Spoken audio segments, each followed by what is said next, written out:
Welcome to the Human Capital Innovations Podcast, your go-to source for personal, professional, and organizational growth and development. We hope you tune in often for all things people management, organizational development and change, organizational leadership, and social impact related. Maximize your personal and organizational potential with Human Capital Innovations Podcast.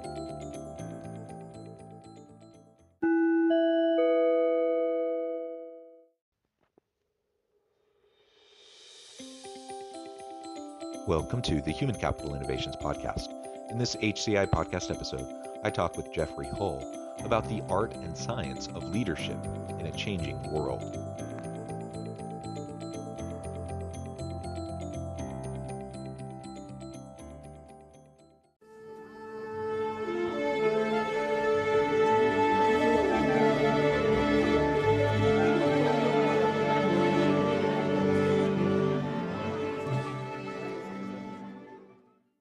Jeffrey Hull, welcome to the Human Capital Innovations Podcast.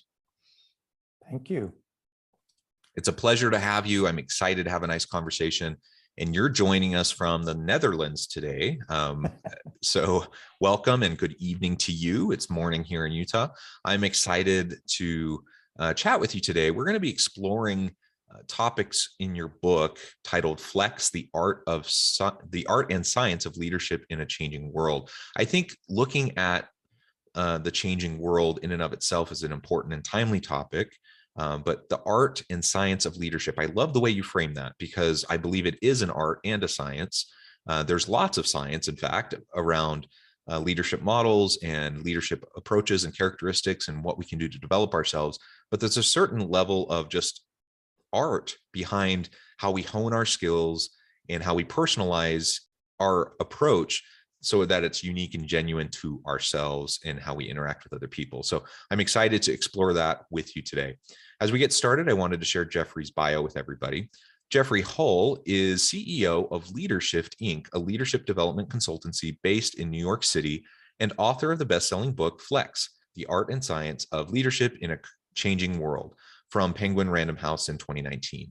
A highly sought-after speaker, consultant, and executive coach with over 25 years working with C-suite leaders worldwide, Dr. Hull is also a clinical instructor in psychology at Harvard Medical School and adjunct professor of leadership at New York University. He is the director of global development at the Institute of Coaching at Harvard Medical School. Dr. Hull has been featured in Harvard Business Review, the New York Times, Investors Business Daily, and a wide range of media.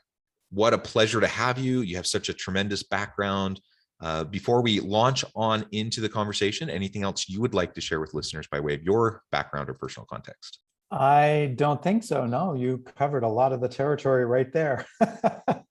So Let's dive in. Yeah, well, great. So why don't we start with you just laying out the origins of this book, why you decided to write it, what your general approach to the book was, and then we can start to dig into some of the more particular aspects. I think basically it was the confluence of two or three streams of activity or consciousness, I guess, that were taking place 3 or 4 years ago for me. Number one, I have been an executive coach for many, many years, and I had started to notice a very big shift taking place in the kinds of people that I have been asked to coach and the kinds of issues that I've been asked to coach them on. So there's been an evolution and I started to see it accelerating.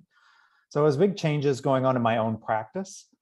Secondly, I, as you mentioned, have the opportunity to work with many, many coaches, hundreds literally, at the Institute of Coaching, which is a membership organization based at Harvard and a research organization around the evidence base or the scientific underpinnings of the coaching profession. So through those relationships, I was able to do surveys and focus groups with hundreds of coaches to determine whether or not what I was seeing in my practice was actually evidence of something bigger taking place. So it was that second stream of activity, the research that led me to recognize that what I was experiencing in my own practice was relevant. And then finally, it became very evident to me in the last few years that there's a lot of really good science available now to underpin it really takes to lead a high-performing team, or to get an organization's culture to work effectively.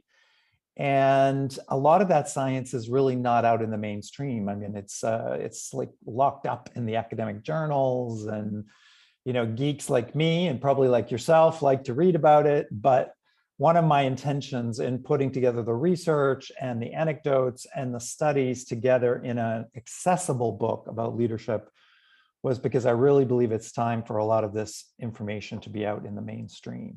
So it was a combination of all of those factors that led me to write the book Flex. Yeah, well, that's wonderful. And I couldn't agree more. I think there tends to be a big gap between kind of the cutting edge research that's happening in the academic world at places like Harvard and in the institute where you work, and many other wonderful institutions that are producing really great work. But when you write a journal article, if you're lucky, you're going to get dozens, hundreds, like for the most famous articles, thousands of people reading them. But there are other academics, and they're then citing it in their own work and whatever. But like the amount of that material that gets to the end of the row, so to speak, in terms of hitting organizations and leaders within those organizations in an accessible way where they can actually do something with it and make improvements within their teams, it's minuscule. And so we have to do better to really translate the great research that's being done in a very rigorous way. It's written up in a particular way to go into academic journals for a reason. It has to be done rigorously, and I'm a big believer in the scientific method. But we then have to translate that into practitioner speak, something that other people can then grab hold of and actually start to implement and see how it's going to work. And that's something I've been committed to in my career as well, as I know you have. And I think it's just so vital. So I commend you for the effort. It's not always an easy thing to be able to translate, that academic research into compelling language and a narrative that will grab the attention of really busy executives and leaders, so that it can actually make a difference and have a greater impact. No, I agree. And so that was one of my motivations. Yeah, perfect. So let's dive in, and we'll talk more about the art and science of leadership and what you find to be those key components. But let's talk a little bit about the last part of that, a changing world. We live in a changing world. I mean, your book came out pre-COVID, but right. And certainly we were quickly changing before the pandemic. Lots of shifts in the nature of work and technological disruptions, all sorts of things were already taking place. And then a lot of that's just been accelerated and even more disrupted over this past 18 months due to the pandemic. But tell us a little bit more about what you had in mind when you thought about focusing on leadership in a changing world. Well, you're absolutely right on. Everything that I was writing about just before the pandemic was absolutely applicable, but accelerated during the pandemic and coming out of it now. I'm not sure it's safe to say that it's over, but as we move into the next phase of what's turned into a marathon, I think the changes that are taking place in the workplace have all been, have just increased in comparison with the time that I was writing about. But the same themes are very much alive, such as working in a virtual space. How do you create a safe psychological environment? How do you get creativity and engagement out of people in a virtual world? How to lead in a multinational or multicultural dynamic that's often and now virtual. And probably one of the things that I was noticing the most, well, actually two key things that I was noticing the most when I started writing the book, was that the demographics of the millennials becoming leaders is much more varied. There was a time 10 years ago when the likelihood of me having anything but a white male, what I would call an extroverted, charismatic, authoritative leader to coach, who was probably quite successful and needed to develop greater emotional bandwidth or better communication skills or greater presentation. All of those things are still relevant. But the likelihood that my client these days in the last couple of years, the last few years, fits that profile is much diminished. It's much more varied. So the rise of millennials, the rise of a multicultural, multi-gendered environment where leaders come from much more varied backgrounds is becoming common. In fact, I think becoming the norm. And then you add on top of that the fact that everything is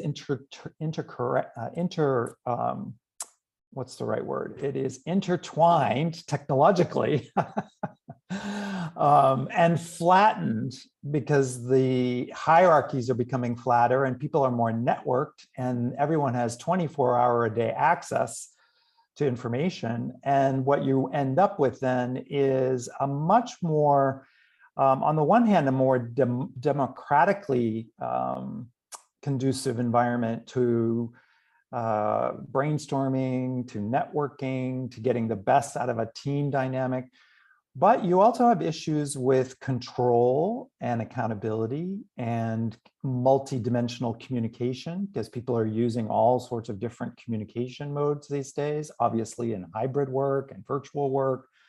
And then there's just basic issues with texting and email and, communication media. So, everything that was happening pre-pandemic is still there, and it's now just accelerating and making for leadership to be, I think, even more challenging than perhaps ever before, but more important than ever before. People are looking for guidance. They're looking for support. They're looking for cohesion. They're looking for ways to make team dynamics effective. And the good news is there is, as you said at the outset, a lot of really good research that's available. And so I think that's what our job as coaches, especially, or change management consultants, or anyone that's in the supporting profession, our job is to make that accessible and user-friendly for leaders that are obviously challenged by today's environment. Yeah, absolutely. I can just say a big amen to all of that. I think there are just so many competencies that are essential in the future of work and navigating the increased complexities of this interconnected world and this changing world around us. The distributed workforce, the multinational teams and virtual teams, the ability for leaders to effectively and transparently communicate content, but also communicate in empathy and the ability to connect in meaningful, genuine ways with people across oceans, across the screen. That's a challenging, really challenging thing. And so I imagine these are the types of things that you explore more in your book. So let's dive right on in. Why don't you walk us through some of the key principles and components that you focus on in your book as you're exploring both the science, but also the art component, this creative space in which we're honing our leadership capacities and capabilities in a way that's authentic to us.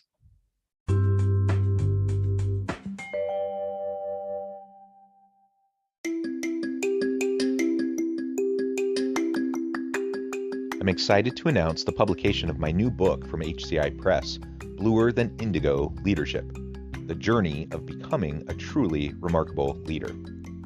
Early in my adult life, I learned about an Asian proverb that translates as bluer than indigo. If you think about the color indigo, it is a brilliant, deep, and vibrant blue, what some would call the bluest of blues. To have something that is bluer than indigo is rare and truly remarkable. Contrary to popular myth, there is no one-size-fits-all or cookie-cutter approach to effective leadership.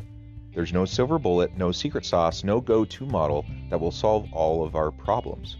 The truth is, great leaders have all had their unique strengths and flaws, and have all had to discover and then pave their own distinctive path in their life's journey to fulfill their leadership potential.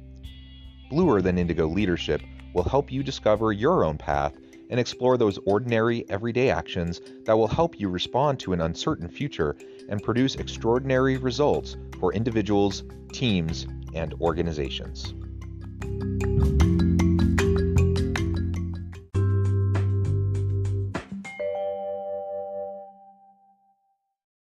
Sure. No, I completely agree. And what I tried to do is basically, as I said, through the research of looking at my own practice, but then also getting feedback and input from hundreds of other coaches, to create a framework that takes the sort of holistic view of what it takes to be an effective leader and break it into chunks so that it's accessible, but focuses on the areas that are most important.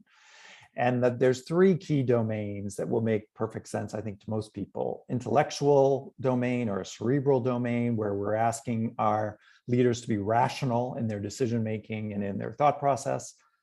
The second domain is the emotional domain, where obviously the feelings and the sense of safety and connectedness is really crucial to success. And then finally, the somatic, which is relatively new for a lot of leaders, but it's really crucial, which is what I call the energy or the physicality area.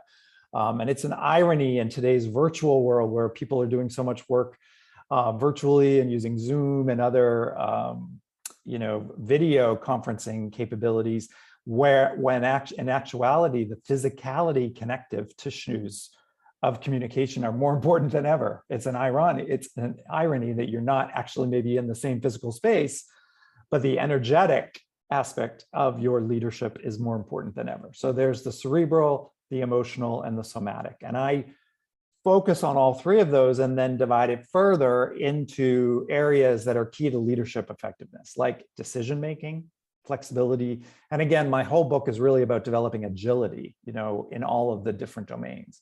So decision-making, communications, emotional agility, authenticity, which, as you mentioned before, is about being transparent and being connected and creating a sense of humility and safety. Collaborative energies, which starts to combine all three, cerebral, emotional, and physical presence, whether it's physical, literally physical, or in a virtual space. And then finally, engagement, which is really about the way a leader creates an environment to get the best creativity and engagement out of a group of people. So we have really kind of a spectrum from individual decisions all the way to group creativity and innovation and everything in between. Yeah, and that's what leadership's all about, right? Is right. Not only are we trying to hone our own abilities. I think the old school model of leadership, the command control approach, the charismatic approach, it was a leader. Being a leader is being strong and confident and kind of asserting yourself onto those who report to you to get them to do what you want. And that is changing, right? We're in a knowledge economy where someone in a managerial or leadership or executive role, they can't possibly have all the expertise necessary to accomplish what needs to happen within their team. So they have to lean on the expertise of their people. They can't in any way micromanage them. And the command control model just simply doesn't work. You have to empower people. You have to give away power. You have to trust them, hold them accountable, of course. But this is a very different kind of an approach, necessitated by a shifting economy, shifting nature of work, and ultimately, that I think that's why we see some of the kind of quote unquote old school leaders struggling in this hyper intensive, kind of rapidly shifting world that we're in. And to your point, you just mentioned it a minute ago, the book is largely all about agility, leadership agility. That's the name of the game. Like, we have to be flexible. We have to be agile. And if we can't do that and pivot quickly and learn continually as we go, we're going to be in real trouble, because we don't know. I mean, we can kind of project into the future and make some guesses about what things are going to look like in 5 or 10 years. But the pace of change is so rapid that we don't know what we don't know. And very likely we are going to have tectonic shifts in the world that are going to dramatically change the way we approach things in business and in leadership, even more than we've seen over this past 18 months. No, I agree. And, it all depends on whether you want to see things through the dark lens or the bright lens. So we'll stick with the positive because you never, as you said, we don't really know what's ultimately going to be happening. But in the silver lining domain of what has been a very painful period with the pandemic and everything, I mean, what I have found is that many leaders have really become aware and recognized that being agile and not just being sort of a one-trick pony approach to leadership is absolutely required. So the good news is that everything that I was writing about, that move toward a flatter, networked, more flexible, more agile style of leadership, where someone would potentially be authoritative and decisive in one setting, but then be empathetic and collaborative and perhaps a great listener in another setting, is actually accelerated because many leaders have come to realize that they need to have that kind of agility to get the best out of everyone in this current environment. And so it's actually been a good thing for many leaders. Those that are not particularly stuck in the old ways, are willing to grow and expand their repertoire, I think have an opportunity to lead in a way that actually encourages the creativity and the innovation of their much more varied team dynamic and team environments than they've had in the past. So if you think about all the situations that we're facing, the crises, whether it's a virus, whether it's the climate, whether it's political situations, whether it's economic, social justice issues, all of these things will be solved through creativity. And in order to get creativity out of people, you have to have an environment that nurtures and supports that kind of agility and that kind of flexibility and resilience. So, the time is now. And I'm cautiously optimistic that a lot of the leaders that I've worked with as they come out of the pandemic have developed this ability to have more fluidity and more resilience and more flexibility in their approaches. Yeah, and certainly at least an understanding and a recognition of the increased importance of it and a willingness to grow into that, right? Which is all we can really ask of people, is that you're willing to be open and to grow and to continue to learn.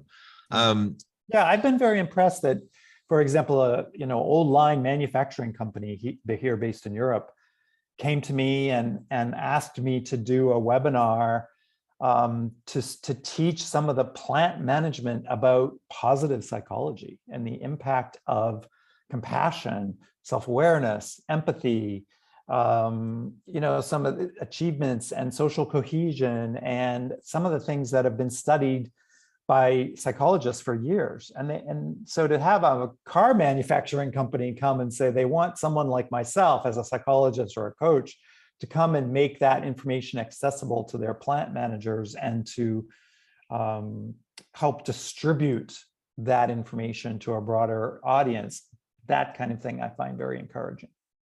Yeah, absolutely. And it does work everywhere. I think that's a message that I think everyone needs to continue to hear, because we often think what we're talking about today, that's great for, the tech companies. That's great for all the kind of highfalutin ivory tower types and the knowledge workers. Right. Well, it is, but it works for everyone. It works in a factory setting. It works in manufacturing. It works in retail. It works everywhere. These are common principles that are going to enhance the experience of workers, their engagement, their satisfaction, their productivity, their innovation and creativity. It's going to enhance people's ability to be more effective, more productive across organizations, across industries. And so it's a message we have to continue to share. Well, Jeffrey, it has just been a real pleasure talking with you. I noticed the time. I see that we're drawing close to the end.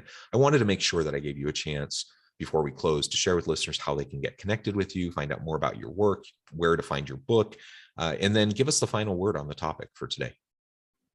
My book is very accessible on Amazon. Just look on Flex, but since there's a lot of products named Flex, might want to put my name, HULL, next to it to find it. But you can also go to my website, jeffreyhull.com. As far as a final word, I think that I am cautiously optimistic that leaders and organizations are developing the kind of resilience and flexibility that we will need to solve these huge problems that the planet is facing. And I encourage anyone who has an aspiration to lead, to innovate, to make a difference in the world. Hopefully they'll be inspired by reading a book like mine, but just get out, step up, make a difference. You never know where the next big solution is going to come from. Yeah, wonderful. Amen. Jeffrey, it has just been a real pleasure talking with you today. I encourage listeners to reach out, to get connected, find out more about what Jeffrey can do for you. Check out his book, check out the work he does with his various roles in different organizations. And as always, I hope everyone can stay healthy and safe, that you can find meaning and purpose at work each and every day. And I hope you all have a great week.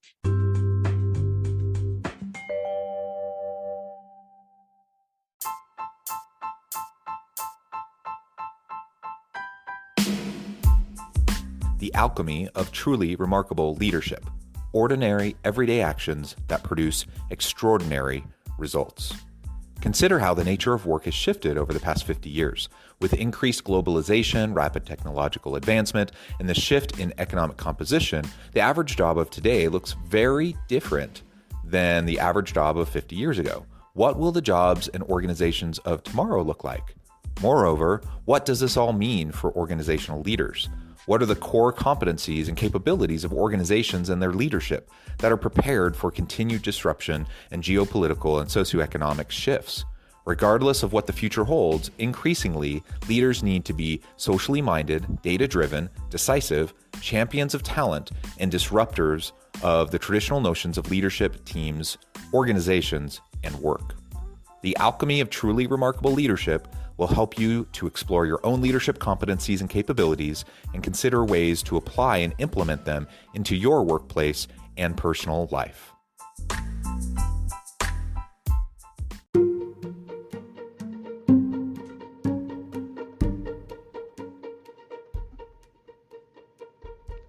Check out Human Capital Innovations magazine, Human Capital Leadership. Human Capital Leadership is a free, interactive e-magazine with the mission to help individuals, leaders, and organizations find innovative approaches to maximize their human capital potential. We publish issues quarterly in August, November, February, and May. Take a look at the latest issue and let us know what you think.